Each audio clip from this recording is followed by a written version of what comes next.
pilot Barry successfully landed the plane and after a while rested in one of the bars of the city. Taking his drink, he went to an empty table. A man was sitting opposite him and sorting out some parcels. The man raised his head and called the pilot by name and approached him with one of the packages. He introduced himself as Monty, the best man. Monty told Barry that he knew that the pilot was meeting with his customers in this cafe and handing over the goods. Barry smuggled Cuban cigars to America via Canada. Monty, who was a CIA agent, asked Barry to carry out secret intelligence missions. A little later, he showed Barry the plane on which he would fly. It was a Piper Aerostar with a camera mounted on the bottom. Missy's goal is to fly over Central America. Monty informs Barry that all the actions of the pilot are top secret and even Barry's wife should not know about it. In the evening, Barry lied to his wife and told Lucy that he worked for the CIA. She was not very happy about this news, but everything had already been decided. The next day, right before departure, Barry gets off the plane and on the same day he decided that he would work for the CIA. 1978. The Cold War was in full swing between the two countries.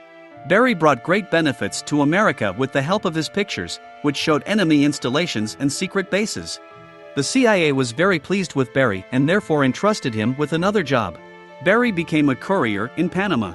During the mission, a businessman offers Barry to work for him. The job was for Barry to transport cocaine to the United States on his plane on the way back from Panama. And he agreed.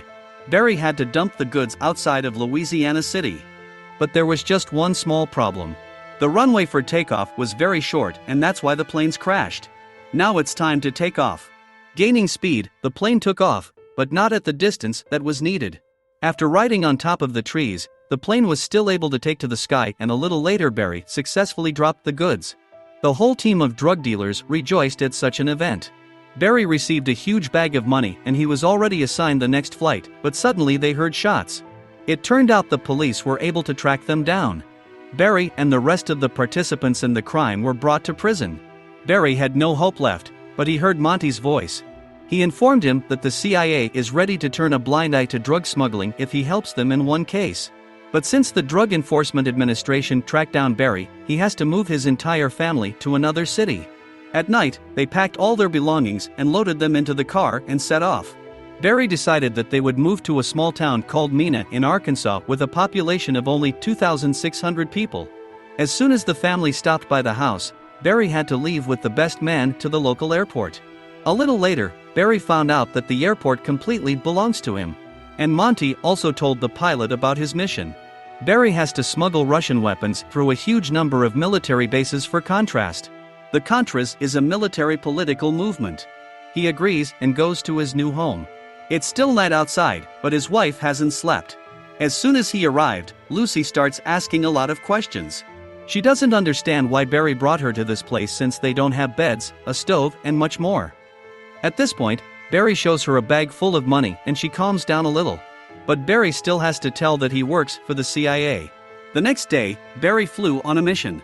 When he landed in Honduras, he was attacked by local people. They were more interested in what Barry was wearing than the weapons he brought. Barry was once again delivering weapons and met Koki. This is the man who asked Barry to transport drugs. He again offered to transport cocaine, but to another place. It turned out that the Contras do not take the war seriously, but just want to get rich and start selling weapons to the cartel. The scheme worked as follows. Barry loaded the weapons scheme to work as follows. Barry was loaded with weapons in exchange. Then he bypassed security posts and patrols and flew to the cartel's lair. In Colombia, he loaded up with drugs and brought them to the Contras training camp. And from it, drugs got into Miami.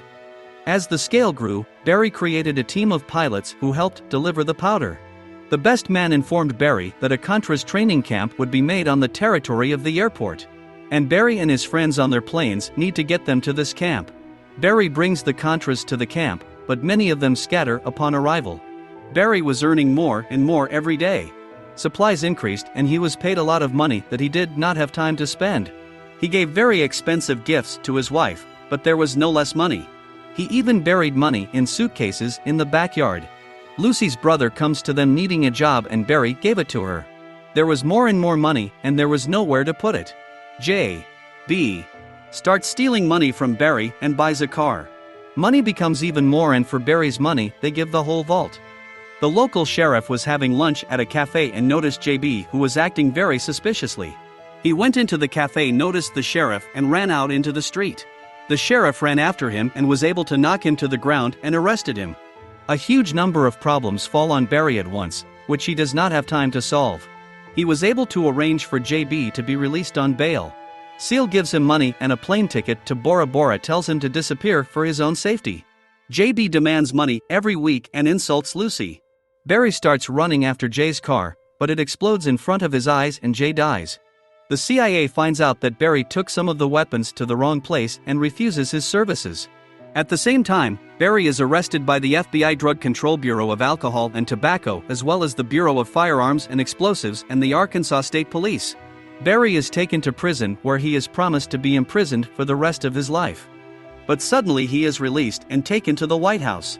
There he makes a deal with the White House, which wants proof of the Sandinistas' connection to the drug trade. Barry is required to obtain photographs that link the Medellin cartel with the Nicaraguan Sandinistas. Barry manages to take great pictures and send them to the White House. But the White House publishes them as propaganda against the Sandinistas, although these pictures should not have been released to the public. Barry is clearly visible in the photos and therefore he should be arrested. Barry prepared his wife for this. He told her to put all the jewelry on herself and then the police would not be able to take them away. This will somehow help them survive while Barry is in prison. And so they came. The feds took everything the family had. Barry was arrested and his wife Lucy moved to another city at his request. In court, he was sentenced to 1,000 hours of work and that's it. Barry moved from one motel to another because he knew that people from the cartel were watching him and wanted to take revenge on him. Every time he wanted to start the car, Barry asked people to move away because he was afraid that it would explode. Every day he came to the same place at the same time for community service. And then one day, as usual, he came out of work, got into the car and was shot at. It was an assassin hired by the cartel. 5 people confessed to this a little later. The CIA destroys all evidence linking them to Barry. After his death, the CIA continues to smuggle using Iran to deliver weapons to the Contras. And Barry's wife, in order to feed her children, got a job at a local cafe.